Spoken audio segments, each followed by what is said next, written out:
은혜는 자네, 은혜는 자네.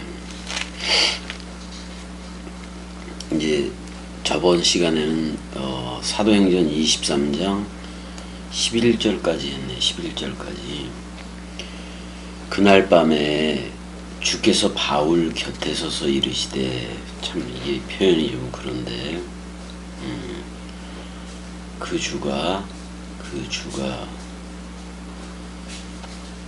바울 곁에 섰다. 근데 에피우세 이렇게 얘기를 하고 있어요. 그러니까 어떻게 보면 에피 성령 개념이기도 한 건데, 아니 에베소서 5장 14절에 그리스도가 네 안에만 비추느니라, 그렇게까지 사도 바울이 얘기를 하고 있는데, 여기서 그날 밤에 주께서 바울 곁에 서서 이렇게 얘기하는데, 곁에 섰다고 얘기했는데 이미 사도 바울한테는 그리스도가 머리를 두고 N성령으로 흐르는 거 맞아요. 근데 이거는 누가가 말씀 개성으로 보는 그거지. 누가가 쓰는 거니까, 사도행전을. 그러니까 바울 곁에 섰다고 누가가 쓰고 있는 거예요. 근데 에베소서에서는 그냥 그리스도가 네 안에만 비추느니라. 그래서 주합한 자는 또 한 영이라고도 얘기를 하고, 또 그리스도로 옷 입었으면 그리스도들이라고도 얘기를 해주는 거니까, 이런 표현들, 바울 곁에 섰다라는 표현들은 누가가 봤을 때 에피로 보는 거니까. 그 에피는, 그래서 에피 성령 개념, 바울 곁에 서서라는 개념은 에피 성령 개념이라기보다는 어떻게 보면은 그리스도가 분명히 머리를 둔 집으로 있는 바울과 그리스도의 관계를 에피, 너무나도 선명하게 강화시킨다고 봐야 돼요. 이 에피는 어떤 옆에 있거나 곁에 있다는 얘기라고 볼 수가 없고, 그냥 그리스도와 한 몸 한 영 된 거에 대한 그거를 좀 더 강화시키는 표현일 거예요. 은혜야, 거기 누워 있어 그냥.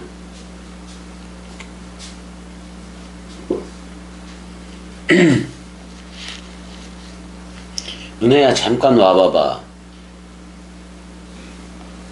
은혜야, 잠깐 오빠한테 와보라고. 야, 잠깐 거기 있어봐. 거기 앉아봐봐. 은혜야, 잠깐 왔다가 1분도 안 돼서 나가는 이유에 대해서 좀 얘기를 해줄래? 그냥이라는 말 빼고. 근데 네 자신도 왜 그랬는지 몰라서 그러는 거 아니야? 그래 안 그래? 근데 오기는 왜 오는 거야? 은혜야, 잠깐만.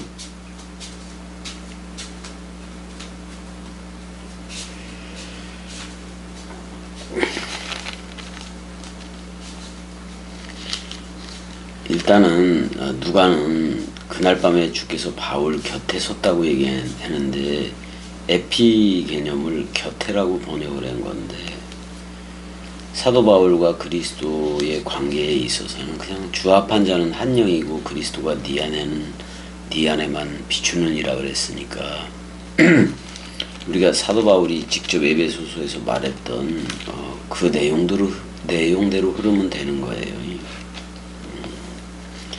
여기서 에피라는 거는 에피 성령, 밖의 성령 개념이 아니라 오히려 그리스도가 바울 안에 서 있다는 표현을 더 강화시키는 거라고 보면 돼요.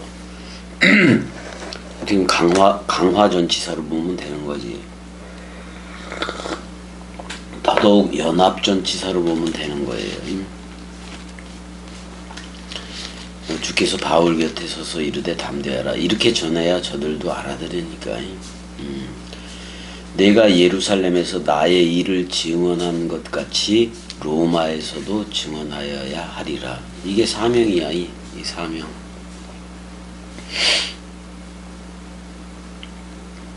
겸이도 꼭두각시로서의 사명이 뭐냐면 말라기까지 다 하리라. 말라기까지 전부 다 원뜻 낭독을 놓으리라. 그런 거지. 그 길을 향해서 가고 있는 거예요. 그 길을 향해서 가고 있는 거예요. 겸이도.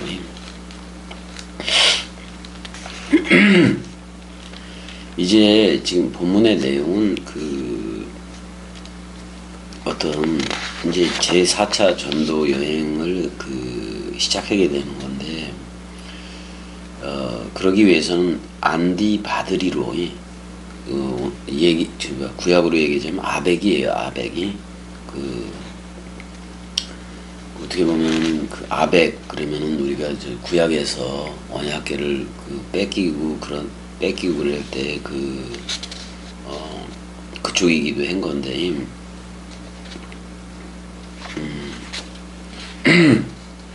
일단 바울이 로마 시민권을 가지고 있다는 것은 그를 안전하게 보호하는 그 역할을 가지고 있는 거는 맞아요. 바울을 보호하려는 거예요. 근데 사도 바울은 하늘에 있는 시민권 얘기를 했잖아요. 어떻게 보면 하늘에 있는 시민권은 사실 그리스도가 너 나야 불러주고 우리를 하늘 들이대게 한 거라고. 하늘 들이대게 한 거예요. 근데 로마에까지 예수 그리스도를 전하려고 하니까 이제 유대인 과격 단체들 40명은 금식까지 하면서 바울을 잡아 죽이려고 해요. 그런 음모를 세우는데 이 음모를 바울의 조카가 들었던 건데, 바울의 조카가 들었는데 그래서 천부장에게 알려서 이제 그들의 계획을 수포로 만들긴 하는 건데, 일단은 바울이 이제 17절에서 22절 보게 되면 백부장 중 한 사람을 통해서 조카를 천부장에 보내고 조카에게서 자초지종을 들어요. 천부장이. 그래서 신속히 이제 조치하려고 이제 조치를 하는 건데,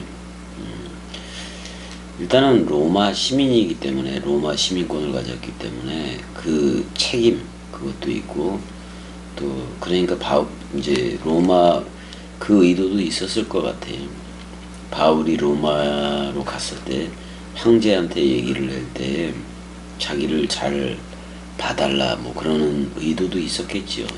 의도도 있었겠지.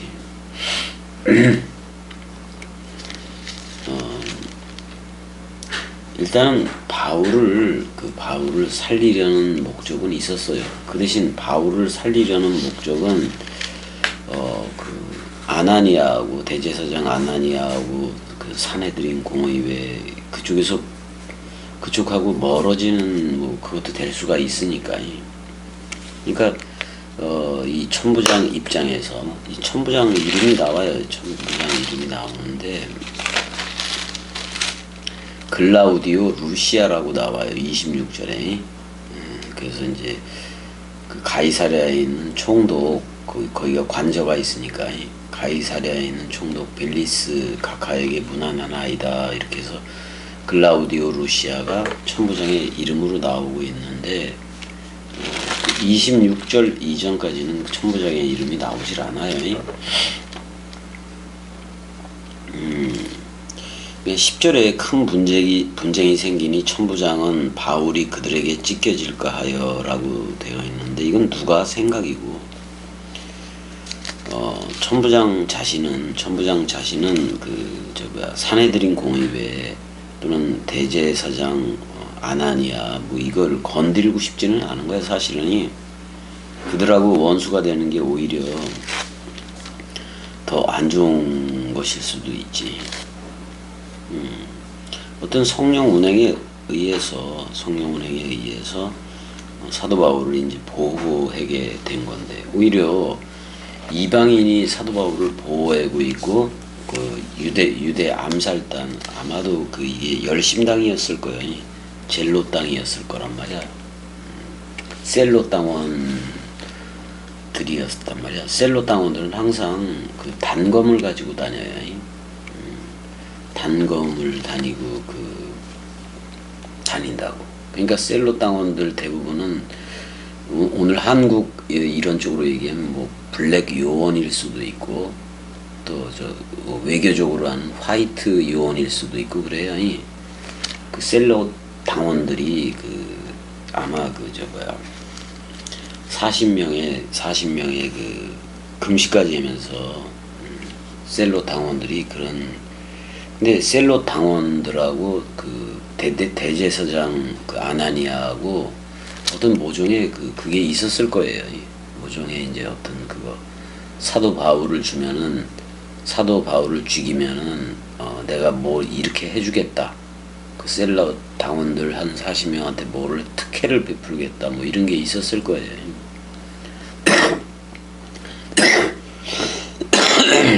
결국 이거 금식하면서 사도 바울을 죽이려 하는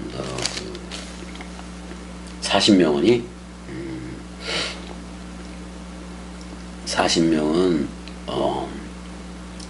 일단 대제사장과 장로들의 그 사주를 받았다고 얘기할 수밖에 없다고, 아나니아에.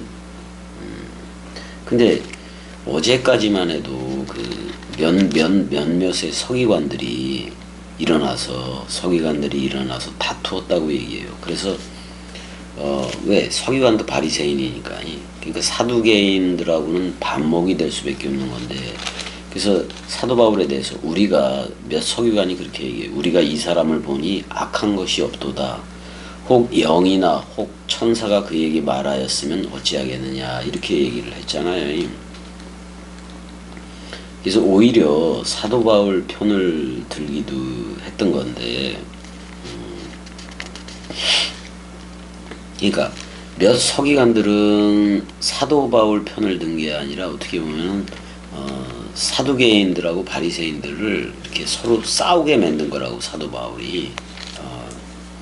그렇게 함으로 인해서 서로 싸우게 함으로써 어떻게 보면 자기가 로마까지 가는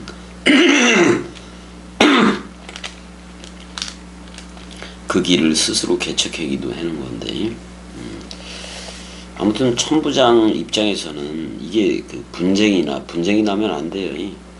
왜냐면 천부장의 역할이 그런 분쟁이나 소요가 날 때 그거를 진압하는 그런 역할을 가진 거니까요.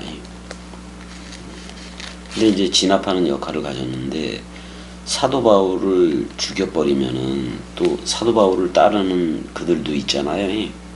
그들하고 또 부딪히게 돼 있다고요. 그러니까 이것저것 부딪히는 그거에 대해서 피하기 위해서라도 이 천부장이 그런 지금 이런 태도를 취할 수밖에 없어요. 물론 성령 운행이 그렇게 하는 거지만, 그래서 11절에 그날 밤에 주께서 바울 곁에 서서 이르되 담대하라, 네가 예루살렘에서 나의 일을 증언한 것 같이. 자, 이게 목적이었어. 이게 사명이었어. 어떻게 보면 자, 두 가지를 동시에 주기도 했었어. 너 사도 바울 예루살렘 가면 죽어, 이렇게도 얘기했어.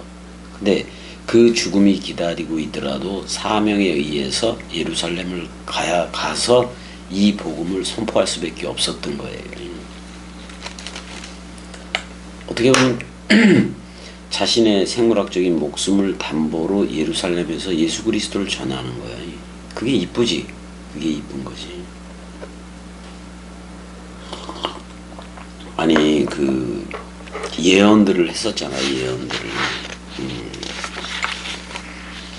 아가보도 띠 임자 얘기를 하면서 예루살렘으로 가면 죽을 거다, 이렇게까지도 이제 그 띠임자가 결박당하여 그쪽으로 간다라는 예언을 했고, 또 빌립의 네 딸도 그런 거를 예언했고.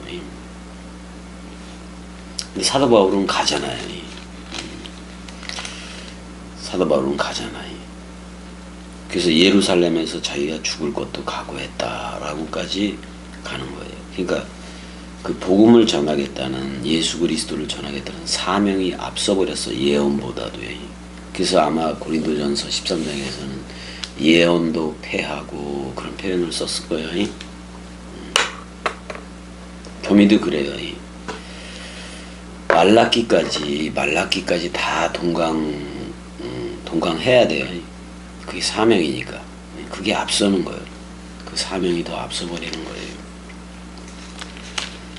은혜니 대로니 소주 이런 거보다도 그게 더 앞서버려요. 저도. 그래서 동강 머리 누림으로 흐르라고도 계속 얘기를 해놓은 거고. 왜냐면 지금 원뜻 동강을 하는 게 겸이라서 그래요. 겸이라서 그래요.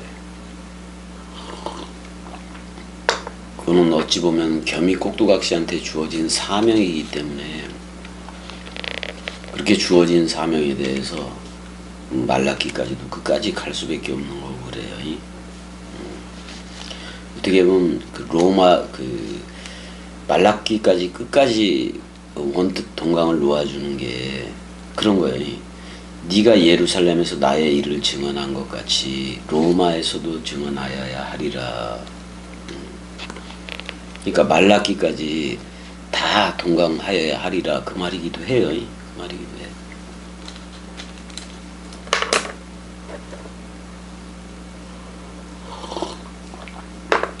이 동강을 듣는 인물들을 그리스도라 불러주고 성령이라고 불러주고 계속해서 나아가지만, 저들이 이 나라에 완전히 익사투신이 되어지는 그 상태들이 없고, 항상 양다리 걸쳐서 오는 그런 상태들이 많기 때문에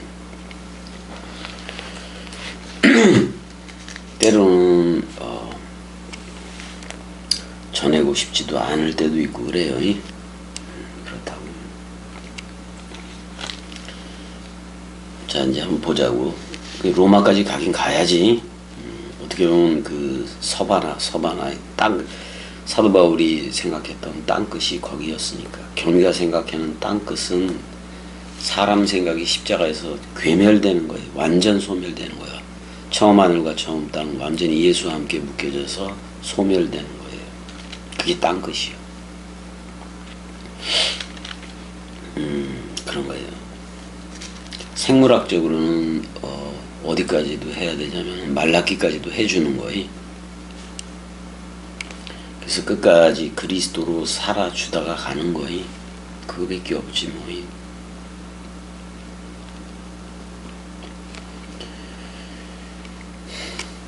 일단은 40명은 어떻게 보면 과격적이에요.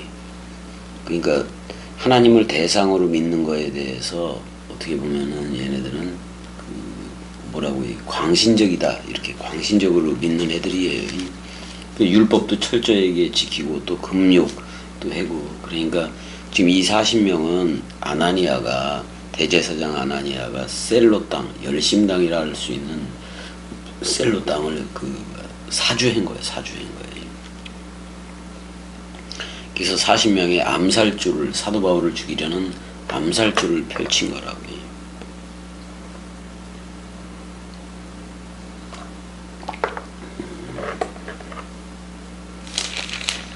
암살조를 펼치기도 한 거라고요. 일단은 자기한테 유리하니까 천부장도 바울을 살려두는 게 더 맞으니까. 그래야 소요가 일어나지 않을 거니까. 엄청난 소요를 천부장은 바울을 보호함으로 그 엄청난 소동을 막고 싶은 거예요. 그러니까 엄청난 소동을 이렇게 안 되게끔 하는 거예요. 자, 그래서 일단 로마까지도 증언해야 된다고 그리스도가 그랬어요. 12절 나리샘에 유대인들이 당을 지어 맹세하되 젤로 땅일 확률이 되게 높아요. 바울을 죽이기 전에는 먹지도 아니하고 마시지도 아니하겠다. 그러니까 이런 표현을 쓰는 게 젤로 땅 표현들이기도 해요. 항상 단검을 가지고 다녀요. 자, 베드로도 그 단검을 가진 적이 있죠. 그래서 그 말쿠스라는 그 귀를 자르기도 그 종의 귀를 대제사장의 종의 귀를 자르기도 했잖아요. 그런 걸로 봤을 때는 베드로도 열심당 쪽에 있었던 것도 맞긴 맞지. 단검을 가지고 다니고 그랬으니까. 예수의 죽음을 막아보려고 단검을 가지고 그 다니기도 한 건데, 예수는 그래요. 그 베드로가 떨쳐버린 그 말쿠스의 귀를 갖다가 다시 붙여주면서 베드로한테 그래요. 칼은 칼집에 꽂는 거다. 즉 칼은 칼집이 고향이다, 그런 말이에요. 사람 죽이는 데 쓰지 말고 칼은 칼집에, 그런 말이에요. 그러니까 칼이 그리스도라면 집은 베드로겠지.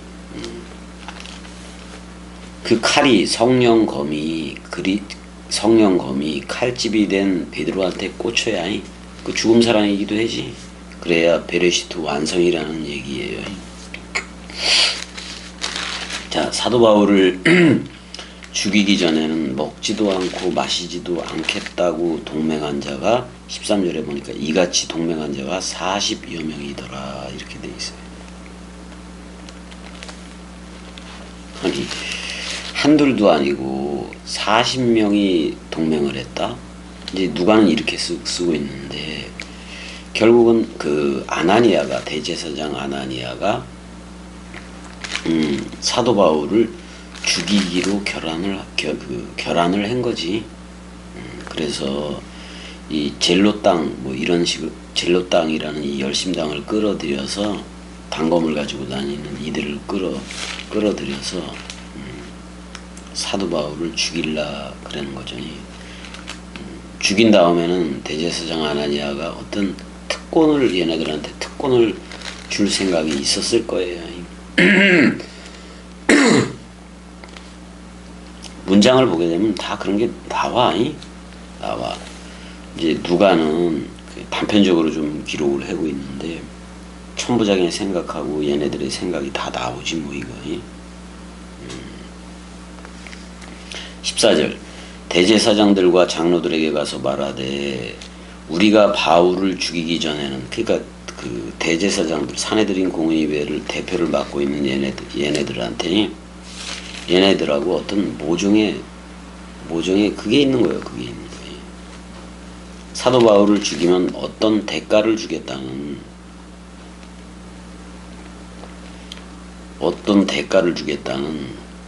그런 모종의 약속이 있는 거예요, 얘네들끼리.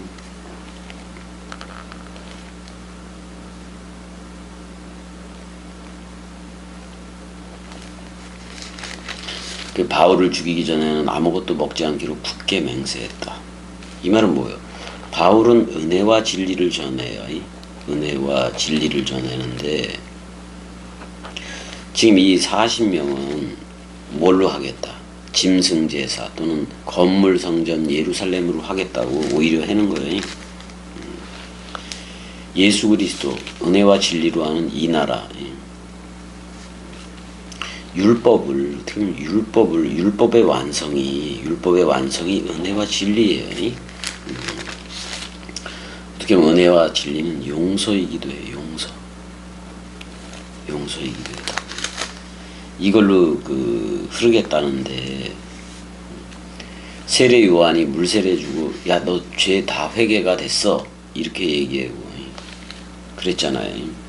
근데 이제 예수 그리스도는 하나님 여호와 자신을 직접 죽게, 근데 그리스도라는 이름 하나에서 다 통일이 되어져야 돼.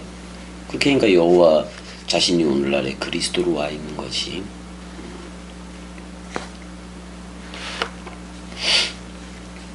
아무튼 이 암살조가 암살조 40명이 편성이 된 거예요. 누구 하나 죽이려고. 사도 바울 하나 죽이려고. 어떻게 보면 이게 십자가 사건, 사도 바울의 십자가 사건이기도 해요. 15절. 이제 너희는 그의 사실을 더 자세히 물어보려는 척하면서 그 사실을 더 자세히 물어보려는 척하면서 공회와 함께 천부장에게 청하여 바울을 너희에게로 데리고 내려오게 하라라고 얘기하고 있어요. 우리는 그가 가까이 오기 전에 죽이기로 준비하였다라고 얘기를 해요. 그러니까 이게 무슨 얘기냐면은 자, 그 23장 9절에서 크게 떠들새 바리새인 편에서 몇 서기관이 일어나 다투어 이르되 우리가 이 사람을 보니 악한 것이 없도다. 혹 영이나 혹 천사나 그에게 말하였으면 어찌하겠느냐. 이 말을 지금 어떻게 보면 이 40명의 암살조도 들었던 거예요. 들었는데 그 서기관이 말한 그 바리새인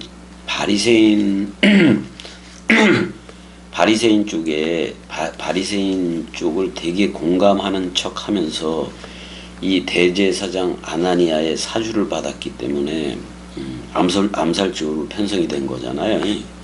그러니까 그의 사실을 더 자세히 물어보려는 척해라고 얘기를 하고 있어요. 공회와 함께 천부장에게 청하여 바울을 너희에게로 데리고 내려오게 하라. 그때 죽이겠다 그런 말이에요.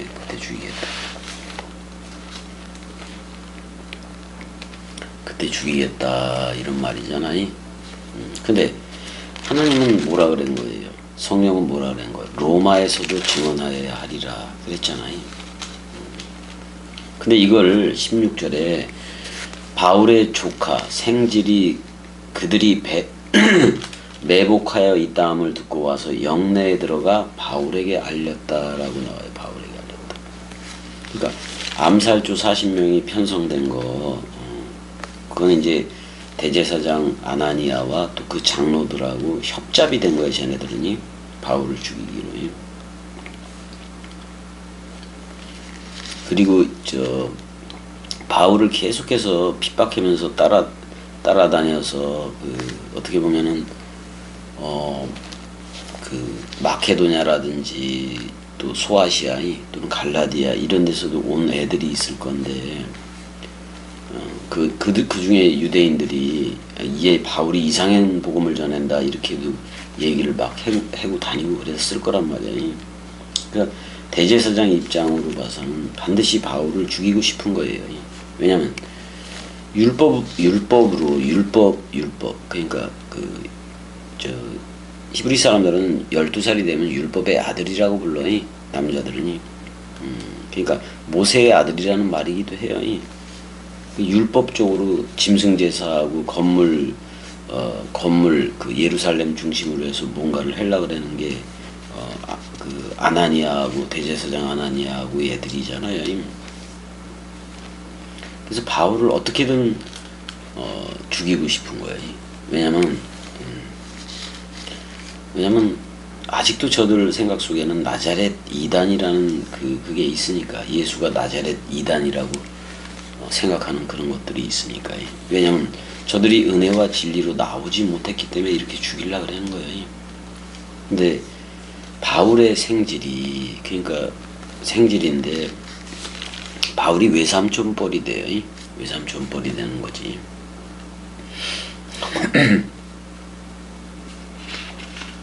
그러니까 지금 바울의 누이의 아들이야. 그러니까 바울의 누이의 아들이니까 조카는 조카지. 누이의 아들이니까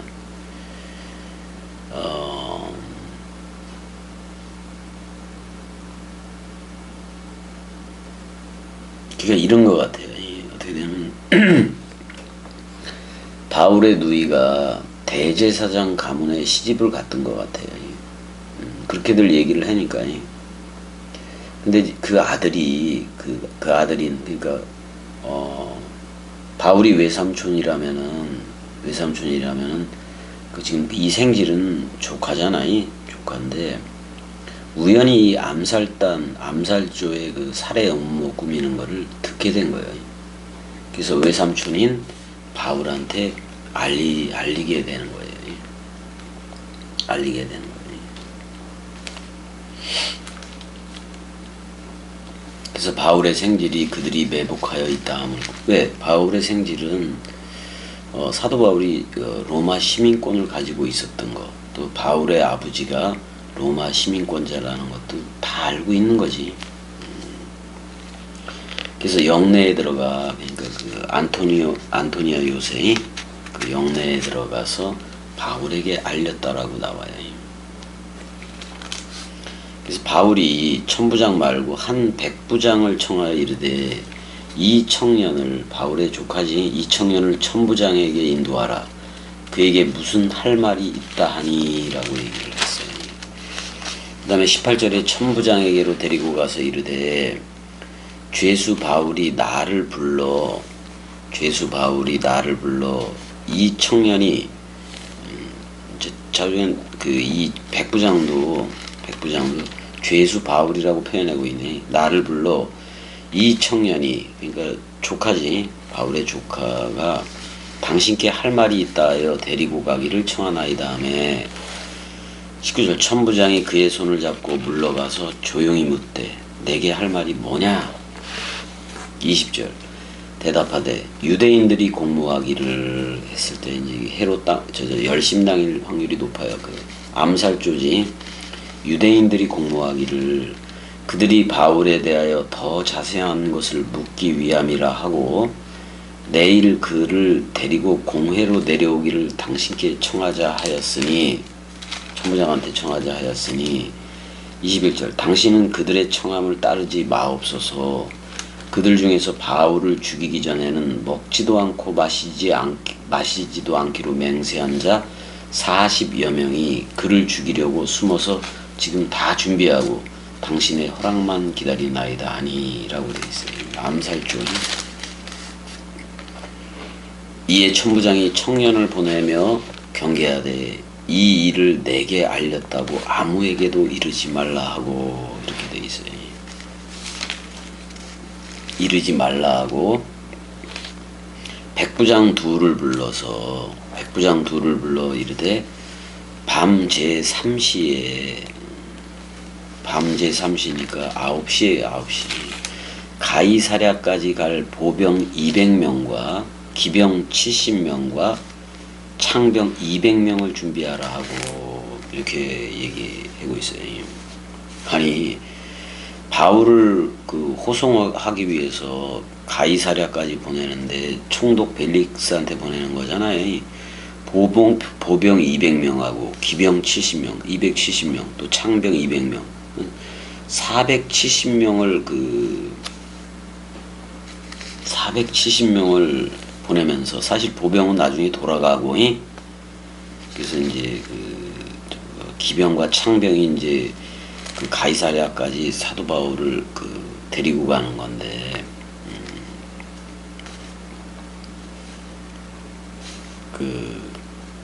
그러니까 천부장이 지금 이제 벨릭스한테 아예 편지를 보내는 거예요. 편지를 보내는 장면이 또 나와요. 그래서 결국은 예루살렘에서 가이사랴까지는 90km에서 100km가 된다고. 한밤에 가는 건 진짜 무리가 있어요. 그래서 사실 예루살렘에서 한 가이사랴까지 가는 100km라고 치면은 그 중간 50km 정도의 안디바드리가 있어요. 안디바드리에 이제 들를 수밖에 없었던 건데,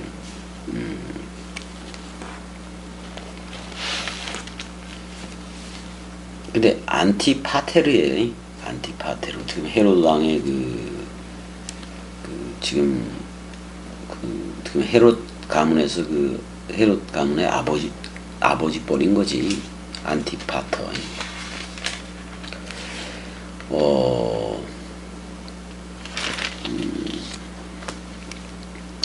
일단은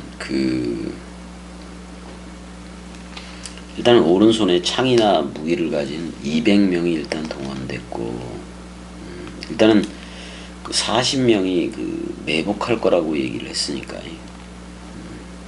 그 암살조죠. 사도 바울을 암살. 그러니까 아마도 그 천부장은 그 사도 바울을 가이사랴 총독 벨릭스한테 보내기까지, 왜냐면 로마 시민권자니까 군인이 한 470명 정도가 필요했다고 생각했던 것 같아요.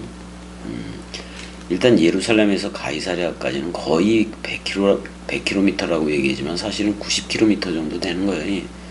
근데 50km 그 지점에 한밤에 가기는 그러니까 안디바드리가 있는 거예요. 안디바드리가 있는 거예요.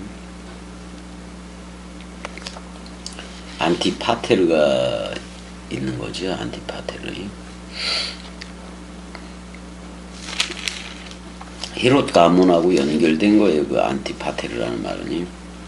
안티파터 헤롯을 얘기하기도 하는 거니까. 이게 지명이 된 거예요, 그게. 그래서 안디바드리까지 가긴 가는 건데, 그래서 그 24절에 또 바울을 태워 총독 벨릭스에게로 무사히 보내기 위하여 짐승을 준비하라 명하였다라고 얘기해요. 그러면 사도 바울이 뭐 나귀를 타고 가든지 말을 타고 가겠지, 사도 바울도. 그럼 걸어서 가는 건 아니에요. 짐승을 준비하라고 얘기했으니까. 또 벨릭스한테 아래와 같이 편지하니 일렀으되, 자기 자신을 이제 천부장 자신을 이렇게 소개를 해요. 글라우디오 루시아는 이렇게 얘기해요. 천부장 이름이지.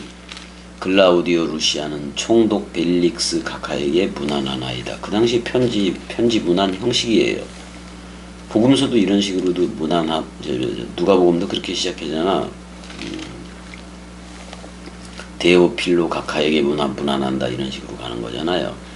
27절, 이 사람이 유대인들에게 잡혀 죽게 된 것을 내가 로마 사람인 줄 들어, 로마 시민권자인 걸 들어 알고 군대를 거느리고 가서 구원하여다가, 28절, 유대인들이 무슨 일로 그를 고발하는지 알고자 하여 그들의 공회로 데리고 내려갔더니, 산헤드린 공의회예요.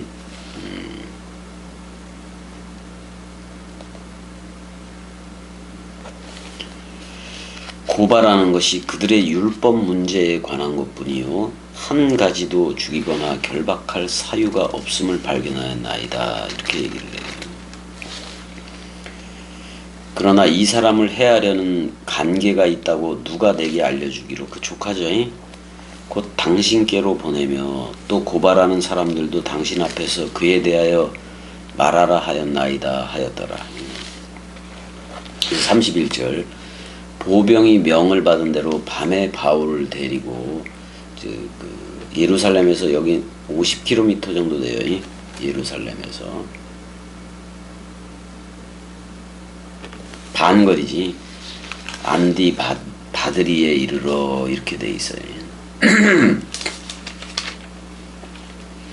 일단은 안디바드리는 예루살렘에서 50km 정도 떨어진 곳에 있고, 유대와 사마리아 사이에 있는 로마 군대 주둔지예요.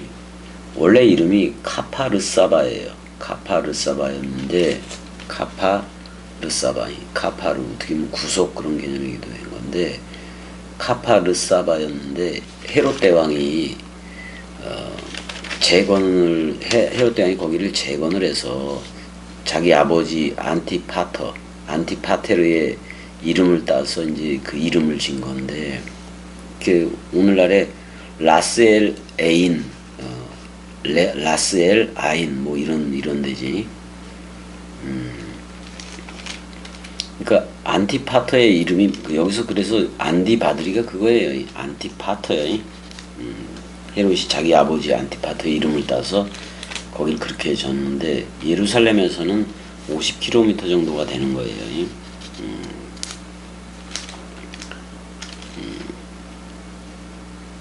그 다음에 이제 보병은 돌아가요. 32절, 이튿날 기병으로, 말탄 애들이지, 기병으로 바울을 호송하게 하고 영내로 돌아가니라. 그래서 뭐 이렇게 서로 이제 얘기를 했겠지. 자, 여기서부터는 이제 오늘은 여기까지 하고 이제 그 가이사랴에 아니 다 합시다. 다 하자고요. 33절. 그들이 가이사랴에 들어가서, 이것도 케사르의 이름을 따서 지은 거지. 총독 관저가 이쪽에 있으니까. 그들이 가이사랴에 들어가서 편지를 총독에게 드리고 바울을 그 앞에 세우니라고 얘기하고 있어요. 총독이 읽고 바울도로 어느 영지 사람이냐라고 물어. 길리기아 사람인 줄 알고. 35절. 이르되 너를 고발하는 사람들이 오거든 내 말을 들으리라, 이렇게 얘기를 하고 있어요. 하고 헤롯 궁의 그를 지키라 명하니라, 이렇게 돼 있어요.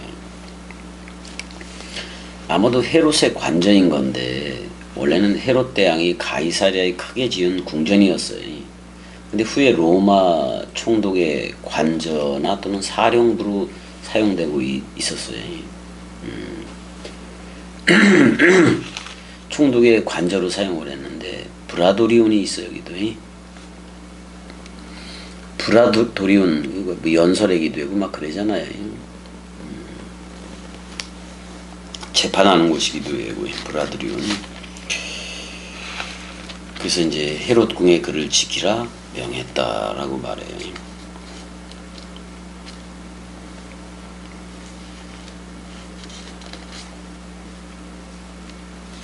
일단 여기까지 23장을 그래서 이제 다 나가는데,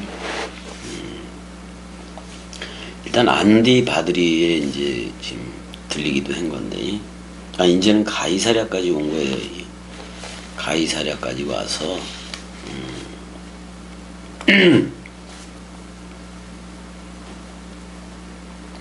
원래 안티파테르라는 도시명인데 구약에는 아벡이라고 불렸어요. 아벡이라고. 그 아벡이라고 부르는 곳이 안디바드리, 안티파터 거기가 아벡이라고 불렀었다고, 구약에서는. 거긴 야르콘 강이 서쪽으로 이렇게 흘러 나와요. 그래서 해변길을 막기도 했는데 이 해변길을 지날 수밖에 없어요. 그러면 북쪽으로는 샤론 평야, 또 갈멜산 그쪽으로도 있잖아요. 샤론 평야하고 남쪽으로는 블레셋 평야를 이렇게 구분하는 지점이 바로 아벡이에요. 그게 바로 안티파테르예요. 안디바드리라고 번역이 된 거예요. 일단 옛날부터 아벡은 그 중요한 교통의 요충지였어요. 일단 아벡에서 이스라엘은 블레셋하고 싸우다가 법궤를 빼앗기기도 했다고. 법궤를 빼앗기기도 했다고요. 어떻게 보면 구약에서 아벡에서 블레셋과 싸워서 이제 구약에서 전투하다 법궤를 빼앗긴 것처럼, 여기서는 어떻게 보면 법궤가 그리스도가 머리를 둔 집이라는 사도 바울이라고요. 사도 바울이 죽을 수도 있는 거예요. 죽을 수도 있는 거기에서 사도 바울을 빼앗기지 말아야지, 사실.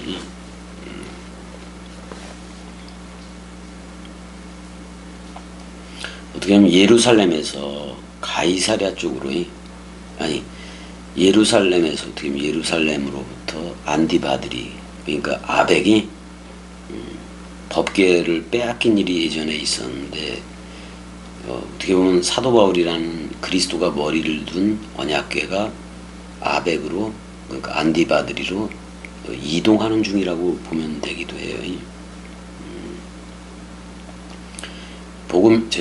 계시록에서 원뜻 복음을 제대로 지키지 않는 교회는 촛대를 옮기겠다고까지 얘기를 했어요. 이제 로마로 가는 거야. 로마로 옮기는 거야, 촛대가. 자, 세계 기독교회에는 그 촛대가 없어. 왜냐면 세계 기독교회에서 전부 다 겸이 쪽으로 옮겼으니까, 촛대를 겸이 쪽으로 다 옮겼다고. 그래서 이 나라로 흘러야 돼요. 이 나라로 흘러야 돼.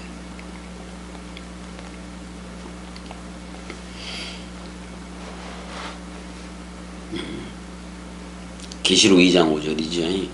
만일 회개하지 않으면은 내가 네게 빨리 가서 네 촛대를 그 자리에서 옮기리라. 이제는 지역적으로서의 예루살렘도 아니고 세계 기독교회도 아니고 전부 다 겸이 꼭두각시로 흘러야 돼요. 참 지금 세례 죽음 부활 승천 재림이 다 완성되어져서 흐르는 이쪽으로 흘러야지. 이쪽으로 흘러야지. 아직도 믿고 소망하는 가운데 대상으로서의 그 하나님으로 갈 거냐고. 세계 기독교회처럼.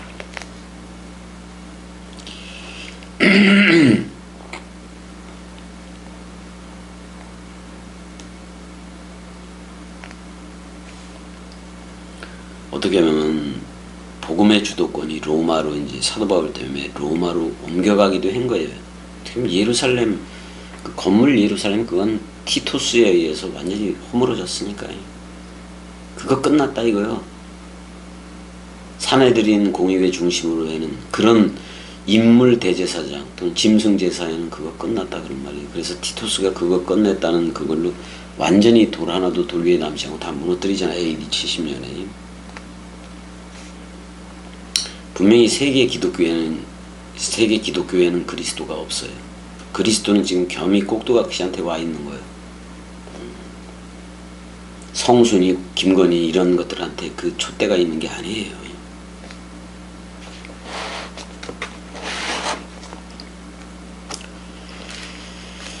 일단은 사도 바울은 그 당시 총독이었던 벨릭스한테 이제 인도가 돼요. 벨릭스는 되게 천민이었어요. 천민이었는데 총독까지 된 거예요. 그래서 유대 왕족이었던 드루실라와 그 결혼도 했어요. 드루실라는 축 먹어 죽으니 벌레 먹어 죽은 헤롯의 딸이기도 해요. 엄청 영향력이 있으니까 결혼도 했겠지, 벨릭스가. 이제 벨릭스가 고민이 좀 생기지. 로마 시민권을 가진 바울을 보호하려면은 유대 그 사내들인 유대 그 아나니아하고 그 대제사장 아나니아하고 사내들인 유대 지도자들하고 장로들이 난리 법석을 부릴 거고, 유대인에게 잘 보이자니 로마법이 그걸 허용하지 않아요. 그래서 이 벨릭스는 자기도 그 천민에서 총독까지 됐으니까 얼마나 잔대가리를 많이 굴렸겠어요. 그래서 지금 이제 그 유대 지도자들하고 또 사도 바울하고 어떻게 보면 2년 동안 줄다리기를 해요. 그래서 가이사랴 2년이야. 나중에는 바울에게 뭐 돈을 받을 3차 전도 여행에서 모은 그런 돈을 받을까요? 자주 불러 이야기도 했었다고 나와요. 그렇게 2년이 흐른 다음에 이제는 천민 출신이 아닌 귀족 출신의 베스도가 그 유대의 총독으로 이제 오게 되기도 해요. 일단은 여기까지 할 거예요. 여기까지 하고 24장으로 또 들어가야지. 자, 여기까지. 사랑해.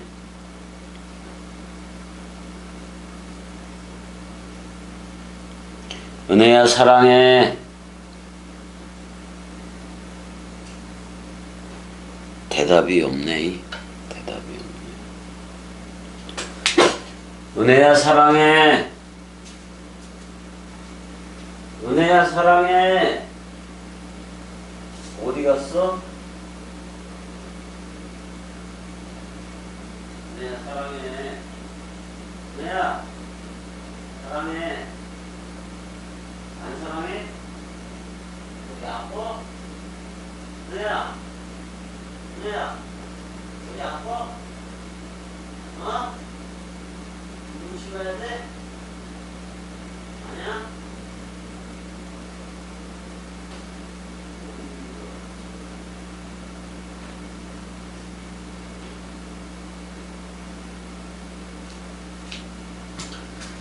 아프냐고 물어보니까 아프지는 않다는데 모르겠네. 많이 처져 있네. 자, 여기까지. 사랑해.